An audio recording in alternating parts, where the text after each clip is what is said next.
this pre-budget workshop meeting of the City Council to order. And we have a proposed agenda for tonight's meeting, and I would entertain a motion to adopt this agenda. Move to adopt the agenda. Any discussion? Hearing none, all in favor signify by saying aye. Aye. All opposed? Okay, Dr. Woodruff, I'm going to turn it over to you now to enlighten us with some great news. Well, we have some great news, we have some good news, and we have some bad news. And through the meeting tonight, we'll work our way through those things. We're going to start this evening by looking at the first 6 months of each of the funds. Gail Mades is going to provide that overview for us.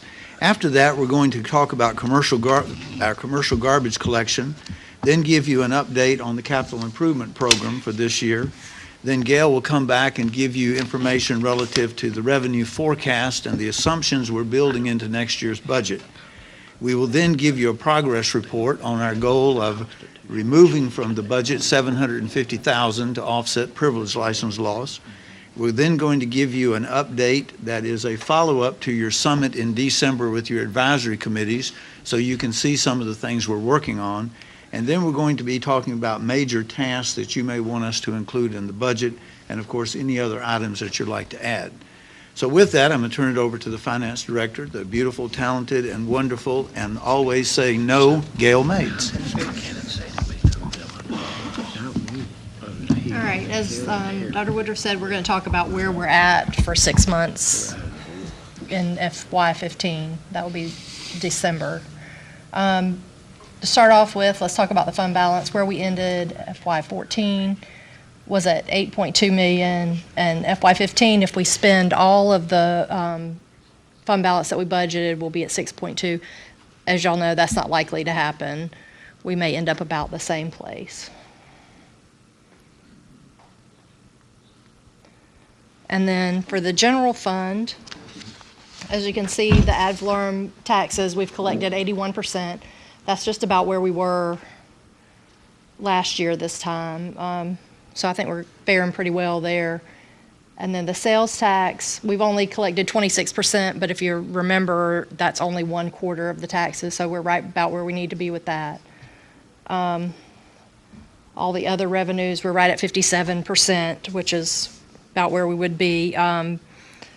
Privilege license is down a little bit this year. If y'all remember, not only is it going away, but for this current year, we're not allowed to collect from anybody who does not have a business physically located. Can I ask you a quick question? Yes, sir. Say if the legislature comes back in session next year, which there is some talk of this, and they do allow at $100 per license, what would that offset? What would the offset be? We did the analysis last year, so I'm doing this from memory, but I believe that that would generate about $300,000. So less But that would be that every business, and when I say every business, I mean every business, because remember, currently we don't collect a privilege license tax from every business. There are many that pay directly to the state. So conservatively, I would say that it's somewhere $200,000 to $300,000. I would certainly err on the skinnier side, not on the healthy side. But Gail, you may know a different number. That sounded reasonable to me. Thank you. As for the POW bill, we're going to receive about $23,000 more than we budgeted this year for that. Our borrowing for this year is complete for all the vehicles, so we have that money in hand. The expenditures are about where they should be. We're at 47%. Well, the expenditures are at the bottom. We expect to see some savings from the fuel. You know, y'all have seen the price of fuel is going down some, so we're anticipating a little bit of savings there. And then we take a look at the water and sewer fund. The user fees are about where we expect them to be. There's a little bit of accrual.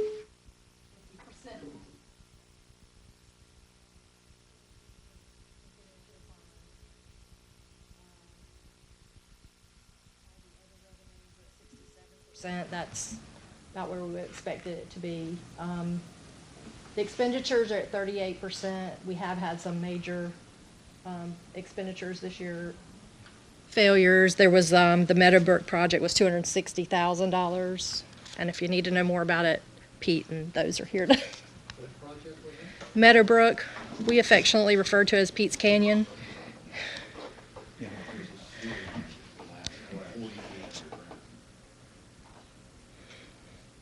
And then there were some pump failures that were about 120,000, and some other infrastructure repairs were about 105.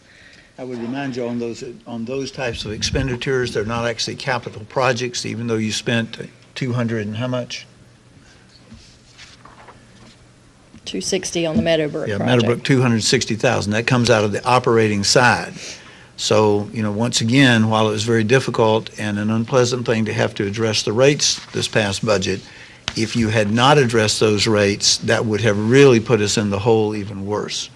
So that's why you have to have not only a healthy fund balance, but you must have a healthy operating budget. And we'll move on to the stormwater fund. They're right about where you would expect them to be, both revenue and expenditure wise. They're going to have some fuel savings as well, and there's a debt service payment we're budgeting for that downtown central project that we're not moving forward with, so we're not making, so that'll be a little bit of savings as well. And one thing on the revenue, you have seen the amount of commercial growth that we are having out on, well, actually across the entire community. While we're not raising the rates, the fact that you are seeing more and more restaurants, more commercial stores, more offices, more medical, even the new Krispy Kreme, all that impervious surface results in more revenue coming in for that area. So when you have growth, it not only impacts your water and sewer fund and your general fund, but it also impacts the stormwater fund, which helps us out.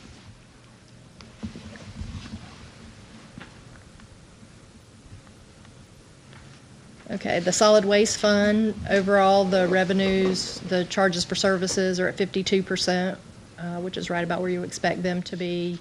Other revenues are right where you expect them to be. Expenditures are at 43.5% for the fund as a whole. And this is for residential, correct? This is the fund as a whole. Of the fund as a whole. So it's residential and commercial. Some of the savings come from, we have 2 trucks that are budgeted that we have not purchased. That's $300,000. And there's some fuel savings on the residential side. And now to break out the commercial collection side. Again, the charges for services are right where you expect them to be. The other revenues are a little ahead of where we expected them to be. And the expenditures are at 82% of the budget. And we're going to give you a detailed discussion on commercial garbage in a few minutes. Like now. Okay. A few minutes is now here. Okay. Carrie, if you'll come forward, please. Need to move or you want me to sit there? Why don't you?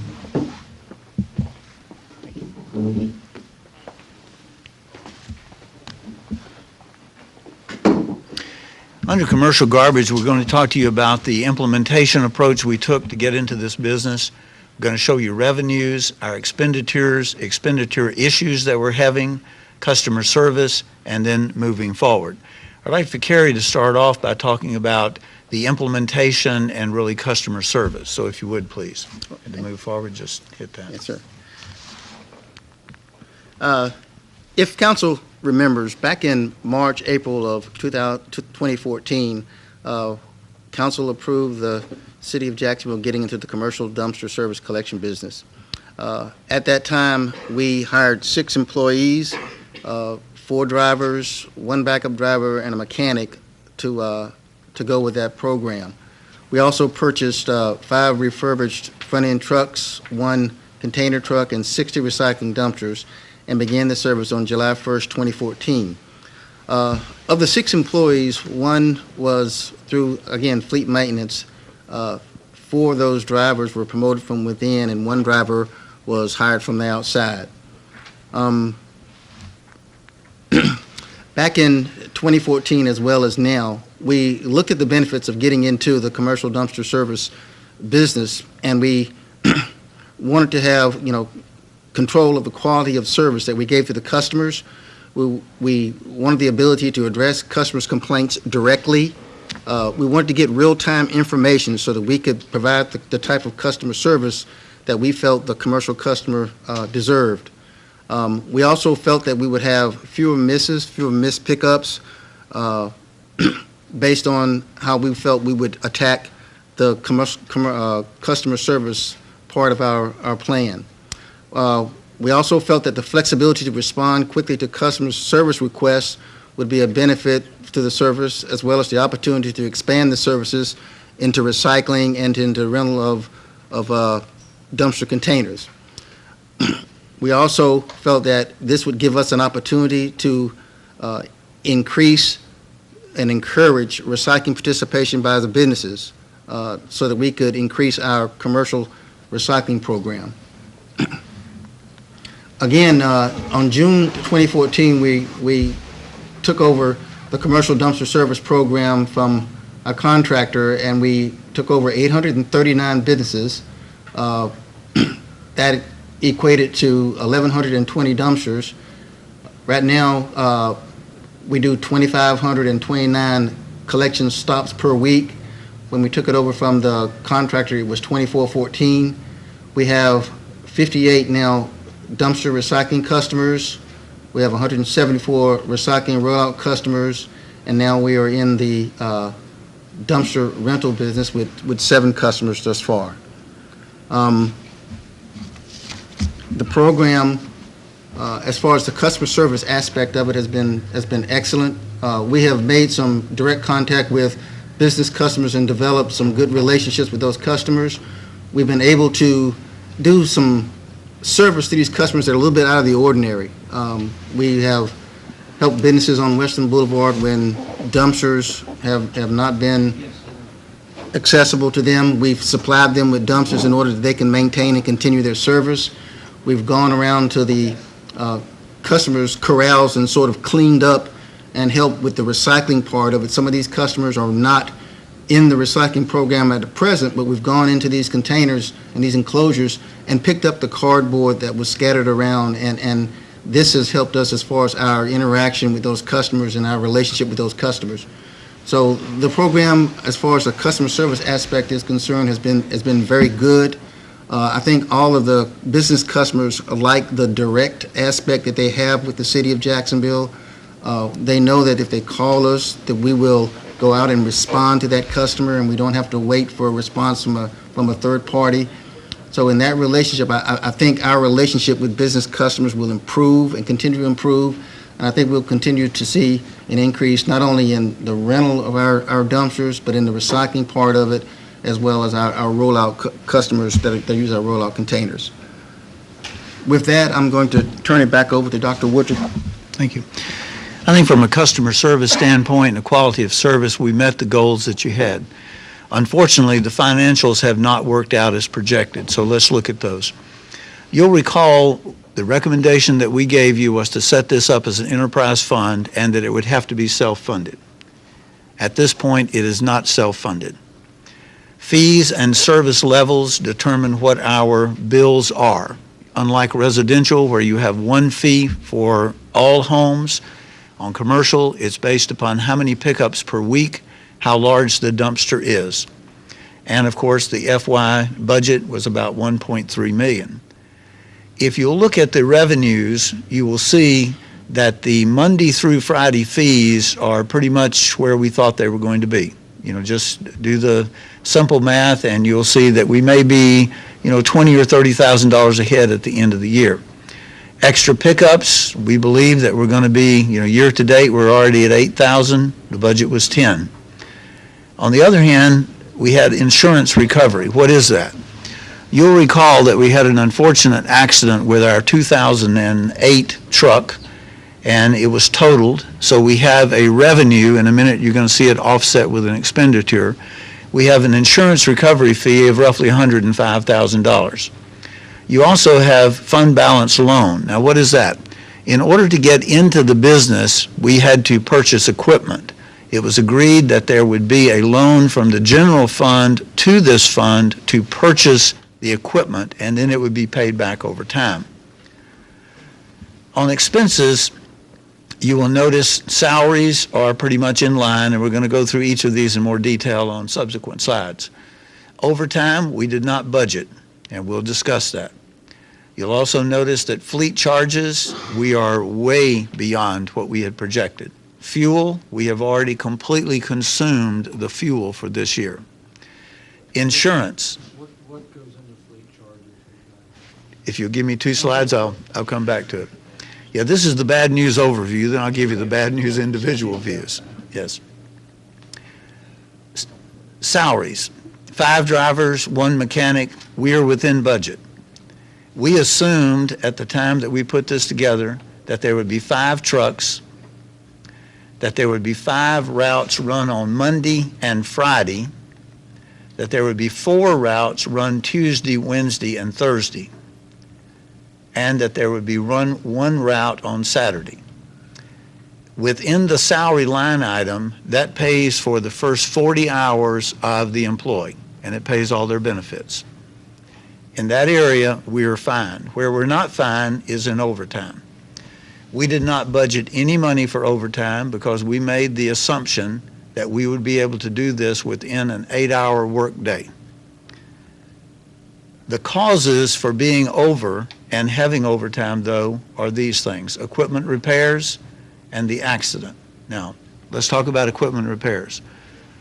When you report at 3 o'clock in the morning to work and you go out and at 5:30 you blow a hose, and then by 7:30 the hose is repaired and you're back out, you're not going to finish that route in 8 hours. So you have overtime. What's really hurt us is the accident. As you know, the driver of that truck was injured. We paid a little over $20,000 in our share of the workers' comp claim. But in addition, we have operated 10 weeks with only four drivers. Now, why is that important? If you look, we budgeted 1 driver 40 hours a week. 5 drivers would give you 200 hours a week. When you operate with 4 drivers, you're supposed to have those 4 drivers stay within 160 hours. What's actually happened? Those 4 drivers are putting in between 182 and 234 hours a week combined. When you put together all 4 of them, instead of 160, they are in the 182 to 234 hours per week. That's the month of December, which is pretty typical. If you compare that to what 5 drivers would have given you at 200 hours, you're still over, but you're not that badly over. But what hurts you is only 160 of those hours can be counted as regular pay. The balance, which is 22 to 74 hours a week, is paid at an overtime rate. Is that individual back to work yet? No, sir. And you're not allowed to hire any part-time help to take that person's place? We've actually hired now the 5th driver. Now, that doesn't mean that the overtime is going to go away. Right. But we do know, and like I said, causes are not excuses. Causes are simply facts on why it happened. Now, that doesn't mean it won't happen again. But we do know that the cause of our overtime is the fact that we have covered the 5 routes with 4 drivers, and that's the overtime. And it is substantial. It's whatever that number was, $26,000, $23,000 that was not budgeted.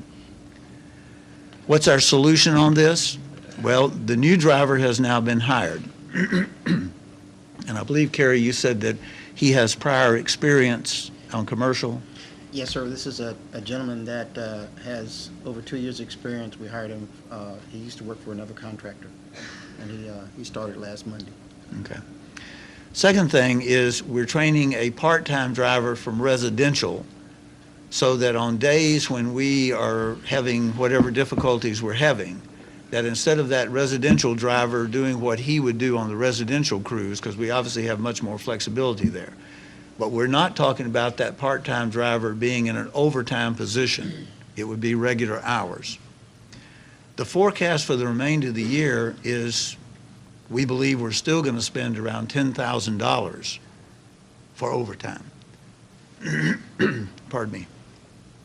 Let's look at the equipment. As you know, we did not buy brand new equipment. We bought equipment that was available, and unfortunately, some of it was very good and some of it hasn't turned out to be that good. And that was a gamble that we took, and it's a gamble that unfortunately, hindsight is always 20/20. Examples. We have run residential garbage trucks forever. Ed Richards is sitting in the audience, and Gail asked him this morning, when was the last time a residential garbage truck blew an engine? The answer was never. When that commercial garbage truck blew an engine, it's a little bit more expensive than a Ford F-150, not quite as expensive as a Chevrolet, I don't believe, but still, it cost us $16,000 to repair that engine. The oldest truck in the fleet, and that's actually incorrect, it should have been the 2008 truck, because we do have a 2007.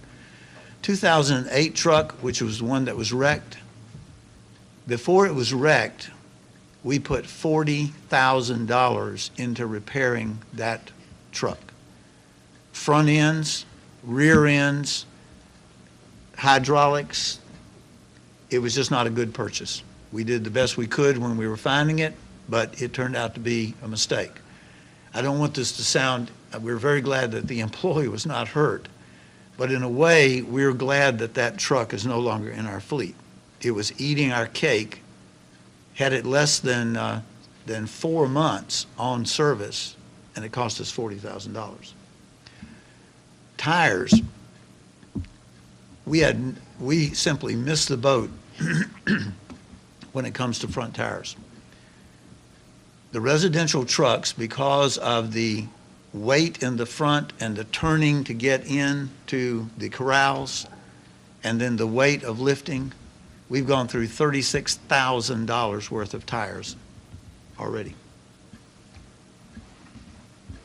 Not excuses, explanations. What's our projection? If it continues at this pace, we're going to be $183,000 over the budget.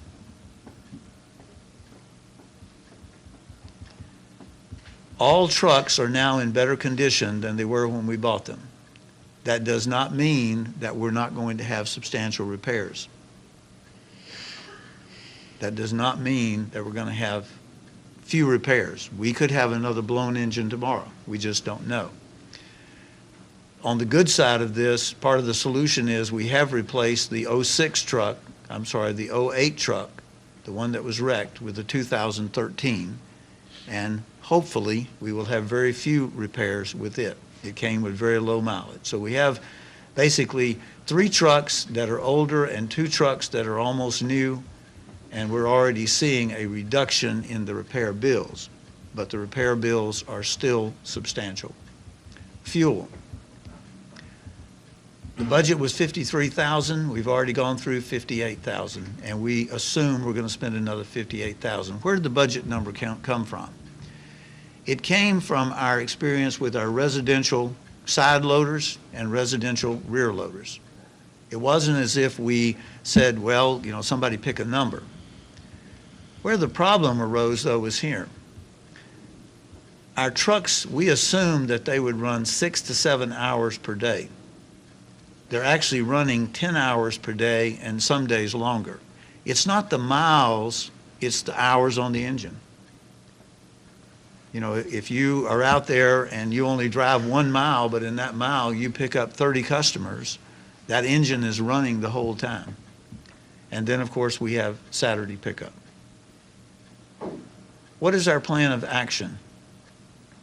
The monthly review by the city manager, and I'll be the first to tell you that I owe you an apology and that I should have been on this 3 months ago. I was not. But I will guarantee you that we will meet every month and look at the reviews as they come out. And we're going to give you a written report. The second thing is we believe that the Saturday pickup rate needs to be revised, and if you agree with that or not, that will be a recommendation on your agenda of February 3rd to increase the Saturday rates. Our Saturday rates are very, very slender compared to what the private sector was charging. And I won't tell you at this point what the new rate is going to be, other than the fact that it will be a reasonable rate, but it will be higher than we have today. The private sector, the contract that we had with Waste Management did not include Saturday service. Anyone who wanted Saturday service could pick it up through any vendor. And we were told what those rates were per month, and they were very high. Because of that, there were very few pickups on Saturday.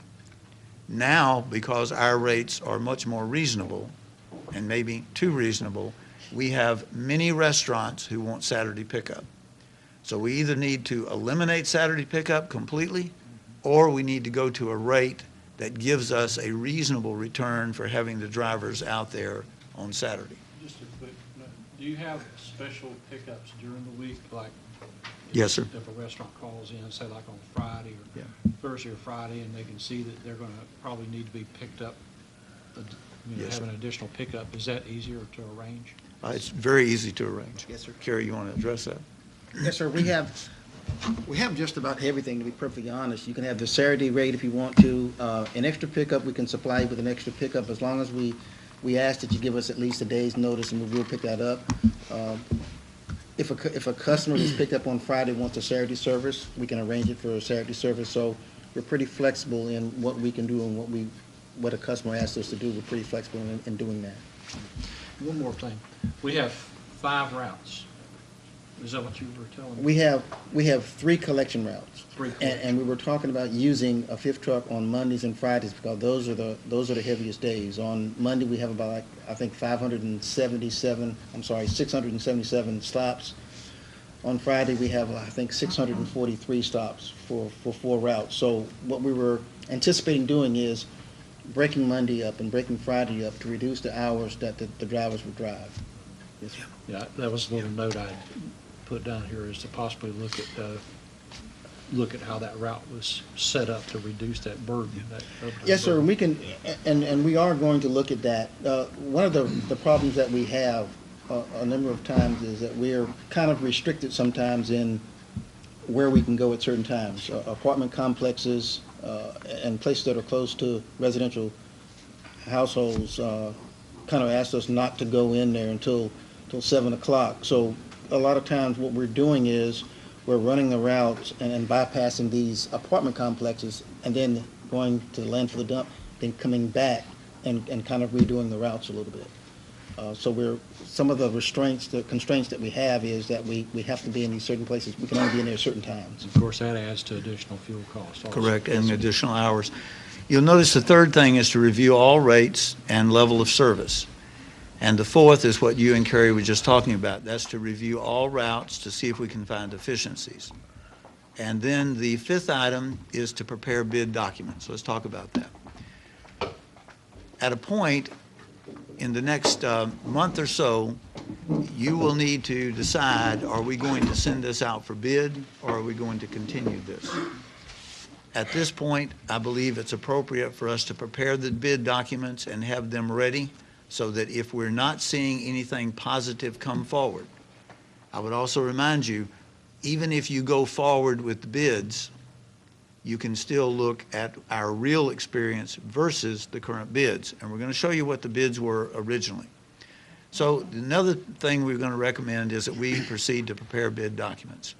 And then if there are any other actions that you recommend or any of the staff come up with, we're open because we need to find a solution to this. And these things will help us, but none of them are the silver bullet that are going to really address the problem that we're in.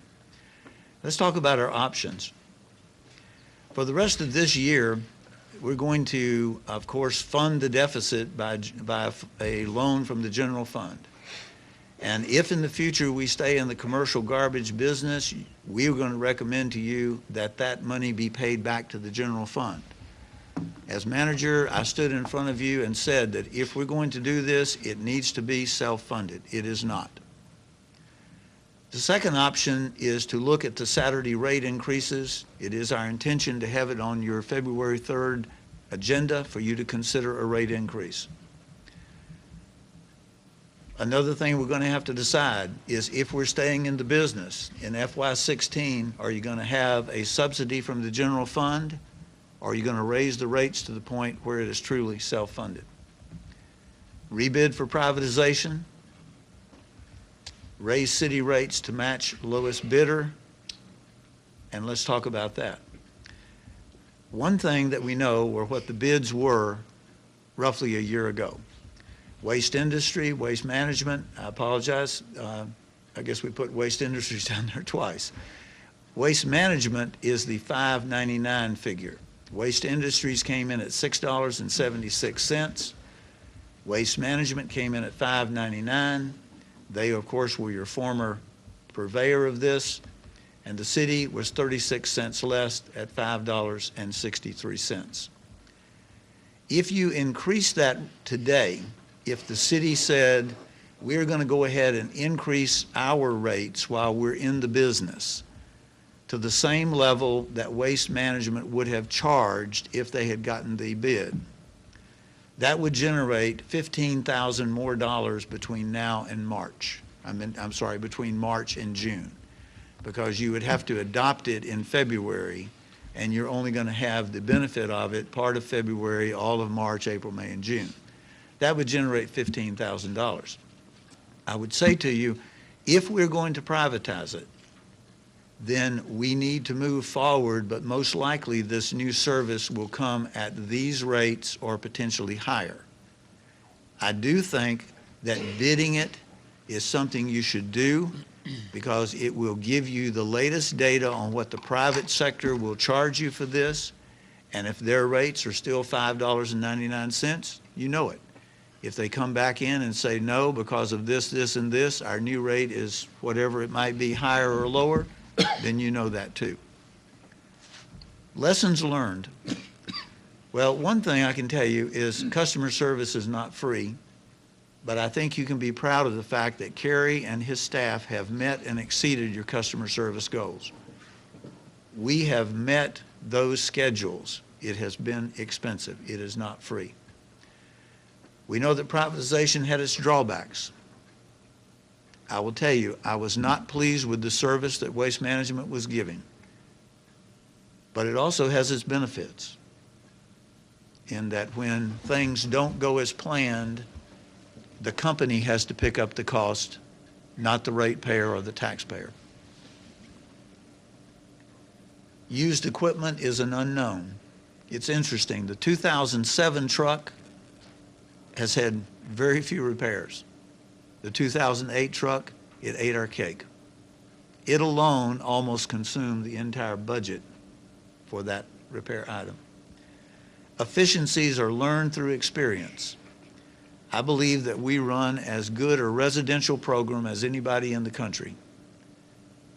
We have had a difficult time not meeting the quality of service, but finding the efficiencies to make it cost-effective for us. We must plan for the unknown, and we did not, and I accept that responsibility. And accidents happen. In this case, we were fortunate that that driver was not more seriously injured. And the last, best intentions are simply not enough. It was our intention, my intention as your manager, to give you better quality service and at a cheaper price. We gave you one, we did not give you the other. And for that, I certainly apologize. Apologies, though, don't absorb the fact that we have a financial hole that is not pleasant. That's where we are on commercial garbage. What we are going to do, unless you tell us otherwise, is we're going to proceed with preparing bid documents and we're going to proceed to get bids. You can then decide, do you want to stay in the business or do you want to privatize it again? Second thing we're going to recommend to you is that immediately we proceed to raise the Saturday rate and we bring back to you a rate increase of 36 cents so that our fee for the rest of the time we are in this business this year, that fee would match what Waste Management would have matched. But those are policy decisions. Those are only management recommendations.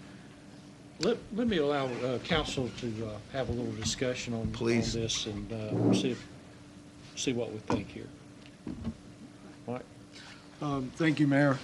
Well, I guess it would be inappropriate not to begin by saying that as a commercial customer, I can tell you that the quality of service expectations have been exceeded. You guys have done a great job, way better than what I experienced before. In talking about the Saturday, is there any analysis in just doing away with Saturday service in lieu of raising? Is the usage that much that the increase would outweigh just the elimination of it, and they can go to a private sector service if that's what they wanted to do? And Well, let me answer that this way. The number one customer on Saturday is who? Well, we got restaurants. It's restaurants. well, I guess what I'm And saying is the- there enough of them? Well, we are covering our cost on Saturday, but we should be making more profit Okay. to offset our losses during the week. Because if I don't remember incorrectly, and Waste Management was not the company doing this, the provider on Saturday was charging $300 a month for the Saturday pickup. $300 to pick up 4 Saturdays. We're not anywhere close to that for Saturday. So for Saturday pickup, we could certainly stop it. We're not losing money on Saturday. We're just not making the money that we could be making Okay. for the premium service. If we did that, how closer would that put us to being within our budget? Not close. Not close at all? I guess that's what I was asking, It's is just, there that amount? there just aren't enough customers there. It's just, The other question I Close. have, has the decrease in the gas rates, the fuel rates, has that helped any in terms of offsetting oh yeah. some? It- Because I noticed in your projections, we're not really, so we've ate that up. We ate that up. And believe me, it would be a lot worse if the rates had been up to where we actually budgeted. Now, I'll also say this, because we don't want to get, if you pardon the expression, burned twice, we've made the worst assumptions possible, and that is that we will in fact spend as much the next 6 months on fuel as we did the past 6 months. It may be better, I just don't want to sit here and say, well, I told you all back in January that we're only going to spend $40,000 on fuel, and instead we spent $58,000. So that and the maintenance. Well, that's my next question. Is there a huge difference between the pricing on the equipment that you've been purchasing versus new in terms of a replacement program and getting newer products that you can depend on and utilize over a period? Because from what I hear is maintenance, the overtime, I think that's a staffing issue that you could balance out over time with a slight increase in rate. You take care of your Saturday rates, you do a slight increase in normal rate, and then have a potential replacement program on these vehicles that can get you some better equipment. Would that offset? Well, it would offset, but remember, a brand-new commercial loader is like, $240,000, and what we were buying, some were in that range, and some were in the $120,000 range. So you've got the capital debt. It's certainly true, brand-new equipment, if we had bought 5 brand-new trucks, then we certainly would not have had this repair level. But I will also say to you, remember, trucks that are new today are old tomorrow. And you're going to have that constant problem. I mean, it's just like the $36,000 for tires. Those are on all 5 of or 4. Now we have the 5th one. The 5th new one is in. But those are the same regardless of whether it's a 3-year-old truck, a 5-year-old truck, or a brand-new truck. Those tires are simply being eaten. And we are actually, Ed has been using recap tires to hold down the cost. Well, and then I guess my final statement would be just, again, some thought. If the rate, we're almost $1 or approximately $1 less than what the lowest bid was, No, actually 36 cents. or 36 cents beyond. Can you go back to the rate page? Yes, sir. 36 cents under Waste Management. Right. So So 36 cents under waste management. So when we talk about level of service, waste management had a poor, I hate to say repeatedly, but it wasn't very good service. They had a lot of missed dumps, a lot of different things that took place with that. Was that associated as part of the same issues? Is that the correct rate? I think that the city can offer the proper service. I mean, I have no problem going back out to bid. I hope that we really analyze it and make sure that we can create a better win-win, being more competitive. I think the purpose of new bids tells you, again, what the market will do this service for. We know what although we thought we knew before, and I know that Mr. Thomas is too much of a gentleman to say this on the air, but he told me so. And I honor the fact that he told me so. This is not good news. Believe me, it is not pleasant sitting here and telling you that this budget is busted, and it is busted bad. I take full responsibility for that. But I'll also say to you, at a point in time, we have to go back unless, as a council, you are willing to subsidize this program, which as a manager, I can tell you, I am not ever going to recommend that for this reason. You bit the bullet this past year, and you put the general fund on sound basis for a number of years. It is not correct for us as management to tell you the way to solve this problem is to create another problem. If you're going to stay in this business, I'm going to recommend to you that you not subsidize it beyond what you have found we have to because we got into the business, and that the rates are going to have to be increased to the level to offset these expenses. And that if the private sector can do that, but the quality of service is not there, but the city can do it for a higher rate, but with a level of service that you can depend on, that's a political decision that you have to make. Thank you.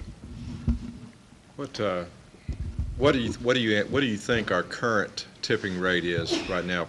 Our experience. What is it costing us? What would we bid now just to cover our costs? What would it be?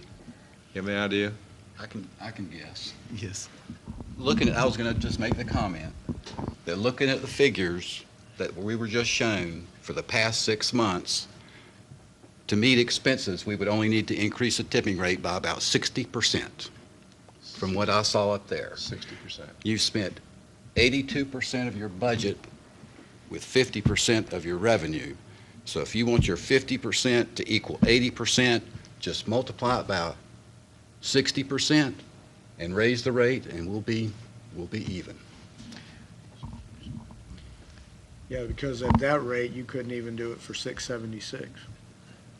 No. And I'll be the first to tell you that in our own analysis, which says, okay, we are going to assume that we're not going to have a blown engine and some other things, which is a dangerous assumption. My own number said $8 is the cheapest we could do it for, and that is a $2.36 increase. So, even those numbers say it's a 40 to 45% increase. So it's not, it's just not something that we came anywhere close to.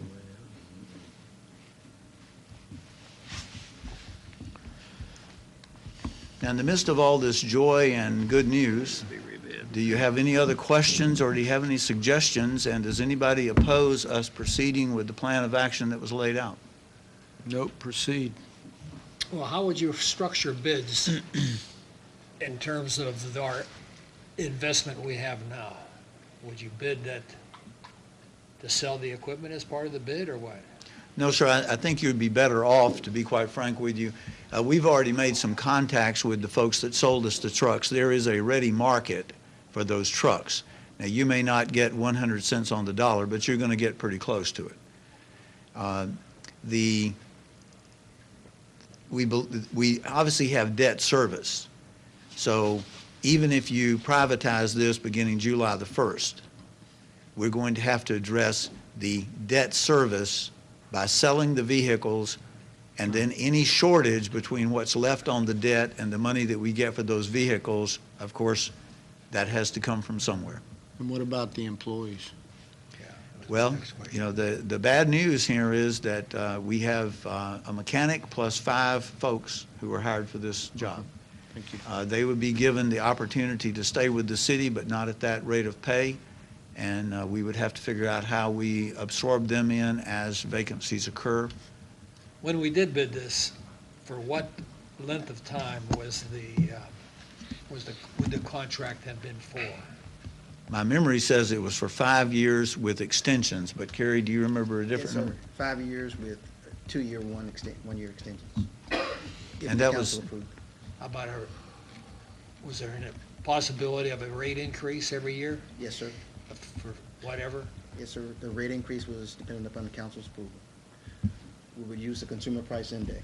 So the city would be able to rebid this also with new financial information, correct? So it doesn't Yes, necessarily and- mean that automatically somebody's out of a job if the city was able to compete with the private sector. Well, the other part, the answer there, Mayor, is correct. We would show you, based upon what we have here, the information that we now know it cost us to do. I would also say to you that any vendor is going to have to hire personnel. So just as we have 2 current drivers who are working for the private sector doing this, it's potential that at least 2, maybe 3, could go to work for the private vendor. Do you know whether our wage levels for the drivers are comparable to private industry? More or less? It's my understanding, sir, that it's less, because we had several Ours are less or theirs are less? hours or less. Really? Yes, sir. But we probably provide better benefits? Yes, sir. Yes, sir. I think one of the things that I think we've had several drivers from other organizations that were interested in the position, but what they were asking for was $5,000 to $6,000 more than what we were able to pay. And I think a large part of it too is these drivers are getting overtime pay, and that overtime pay pads their salaries. So a number of them weren't willing to make the transition over because of what they were getting from the other organizations as far as overtime was concerned. But we have been told from those drivers that your benefit package was much better. And the And next of course- question is, those figures that we saw up there, is that in terms of salary and overtime, is that net or is that gross? Well, those are, Including benefits or no, not? those figures that you saw there were net in that it's just the salary item. We can show you additionally for FICA, for insurance, and all of those things. Now, those are within line because, as you can appreciate, health insurance is the same cost whether a person's working 40 hours or 50 hours a week. FICA, of course, goes up based upon the number of hours that you have.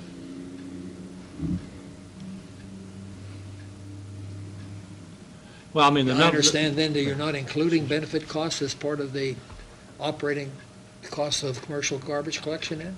No, sir, I'm sorry. In the detail that we showed you, we did not show you every line item. We can show you that. In Gail's summary statements, it says, here's what the overall expenses are. Those are in there, yes, sir. Okay, all right. I was just showing you I hate to say it this way, the big numbers is what I think we need to focus on. The $3,000 over on FICA, I wish that's all we were over was $3,000. I mean, excuse me, I'll have to agree that we should have done a better analysis of this. I mean, not just you, but all of us should have done a little better analysis of this. But the thing is, the number one reason why we moved into this whole area was because of the level of service that was being given to our business community out there. That's the only reason we got into it, from my recollection of discussion. It wasn't to make more money, to pad the general fund or anything like that. That's But it was because of all the service problems we were having. Well, Mayor, I appreciate what you said, but I'll also say this. You would never have gotten into this business if I had not recommended it. Now, it's nice the fact that y'all voted, but at the end of the day, I'm the one who recommended it. It's my responsibility to give you decisions on how we get out of it. It is not pleasant where we are today, and we're going to have to make some tough choices, and there are going to be consequences to that, and I understand that. I mean, you give us the information, we digest the information, we're the decision makers. You know. The thing about it is I mean, the intent, the effort, I think was there to make this thing work, and it just didn't work. Well, it did work from the standpoint of better service. That did. Yeah. It accomplished Which goal was, number one. which was, like you said, our reason, our sole reason for getting into this So, program. with that said, I mean, my position on this would be to take it out for bid again, and to look at what the private sector can offer for. You know, try to figure out what kind of cost recovery or anything that we could do as far as getting rid of equipment or whatever. Like I say, I don't think there's much there, but, or if it's something, you know, based on new information, it's something that maybe, and I know that you would be reluctant to recommend it, but if it might be something we should continue at a different rate, or at a more competitive rate with the private sector. And I think in the meantime, we really need to come up with an actual cost of what it is true, now based on the experience that we have on a conservative level, what that rate really needs to be for us not to be having this conversation. And if the lowest bidder is below that, then we know we've got to move on to something else. And that's just how we have, you know, maybe we're not poised to be that profitable with it. What we will do is we will calculate that rate this week based upon the numbers that you have here. And those are worst-case numbers in my opinion, but it will show you the 40, 50, 60% increase in order to cover this. Mr. Warden had a Just remind me again why, if we put it out for bids, why we feel we have the responsibility for putting it out for bids. Why wouldn't we allow the individual restaurants and commercial customers to make their own arrangements? Why does it have to be through the city? And I guess one of the complaints that I heard before was poor service. They wouldn't let them. We ended up being a third party kind of in the middle. It was a no-win situation. You know, what would happen if we let them make their own arrangements directly? Well, I think the answer there is power in bulk buying is the only justification for the city doing it through a bid process. There is absolutely nothing wrong with the city. There's no requirement that says that the city has to provide this service. There are many cities that simply say, if you're in commercial business, you go find whomever to dump your dump. And that is an option available to you. The concept, though, that the city has worked off of is that through bulk buying, that you get a lower rate for the commercial customer. Problem is, we get the responsibility, but we had the responsibility to respond, but really had no authority, really not much authority to make anybody meet quality service requirements. So it's a no-win situation. But you bring up a point, and that is there are several options. One option is for the city to stay in the business, raise the rates, and make this thing in the black. I don't think that you're really interested in that. I'm not so sure that I could recommend that to you. Number two is to go back out for competitive bids where we do it like we have done for a number of years. Number three is to say, we're out of this business. Everybody is required by law to have a commercial container and to have it dumped, but whomever dumps it, it's free market decision. But in doing so, I think we need to stop doing the billing for it. And that was one of my heartburns with some of these rates, is that we took on the clerical aspect of it and the staff time for billing and collecting and redistributing that money back to those companies. If we go to that private sector, I don't think we should provide that service anymore. Agree with that. Yeah, I would think if we're gonna bid this thing again too, and I don't object to it. First of all, we ought to make sure we bid the same time period, 2, 3, 4, 5 years. And secondly, if we're still talking about the quality of service, if we're going to possibly hire a private operation, there should be a penalty clause in there for missed service. Because if we bid it, we're guaranteeing that we're gonna put it, we're still gonna pick up your commercial garbage no matter what, even if it costs us overtime or whatever. Waste Management, they missed a call. That was it. In your last bid document, we did have a substantial improvement in the issue of missed calls. I mean, those bid documents, we can pull them out and send you a copy of them so you can see. I think one thing that you may want to do, though, is decide, here's the approach I would take. Get the bid documents prepared, include the things that you've just discussed. Get the bids in here, and then decide, do you want to be in this business directly or indirectly or not at all? Because once you get the bids in, you can always say, you know, I don't think we should be in this business at all. Let's let each vendor, each retail customer find their own vendor. You can make that decision. I would encourage you, though, not to make that decision until you see the bids come in, but that's up to you. I would also say this, though. We can draw the bid documents. One of the great benefits that the contractor has had when Waste Management was here was what? Guaranteed 100% collection. I don't know of any business out there, including our former business, that ever was guaranteed 100% collection.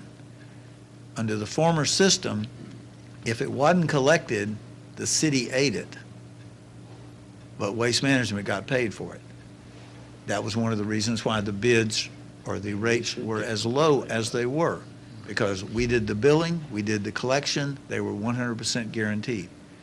I will say to you, and I'm certainly not a prophet because I still pull for Clemson. If you put that out today and you said the billing and collection is totally on you, we will give you a franchise in the city, but we're not responsible for any of that. I guarantee you the $5.99 is going to be $8 or more. I guarantee it. Because they've got to go through the postage, they've got to go through the personnel, all of those things. Well, I think when we discussed that with Waste Management that time, they indicated that was a considerable cost.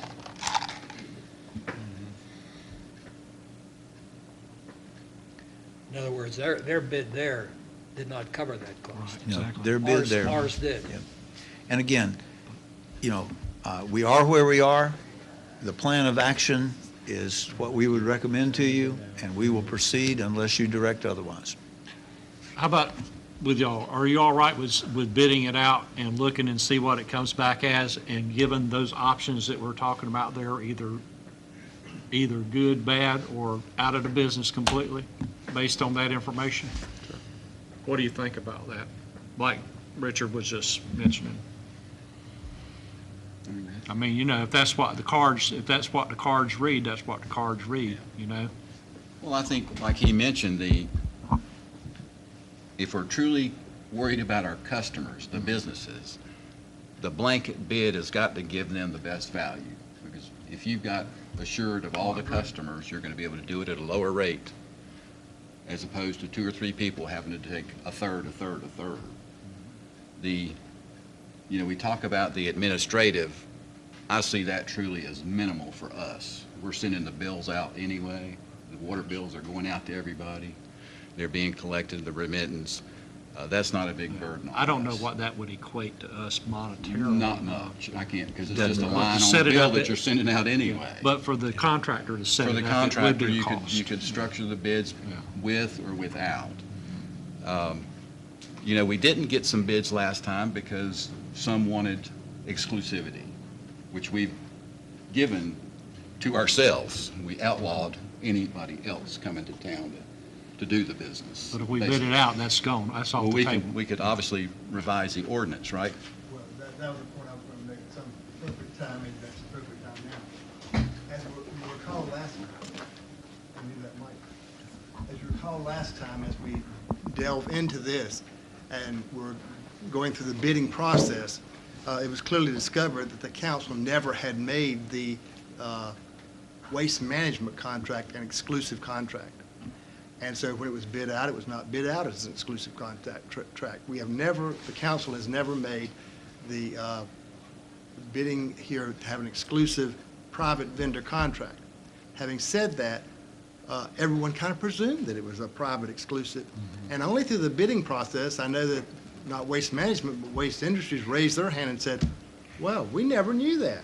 Well, we're going to, we thought, saw the wheels turning, and we thought then what we described as cherry picking might occur, where they would go out and take care of the local drugstore or some other folks and could give them a better deal, if you will, than the contract that the city did, and leave to Waste Management. So my point being that I think council, before you send these bids out, are going to have to decide, do you want this to be an exclusive contract or non-exclusive, and take whatever appropriate legal actions are required to make it that way. So there's got to be a determination there before you just send bids out to get prices, because all these things matter to these folks who would bid, and certainly matter to everyone, again.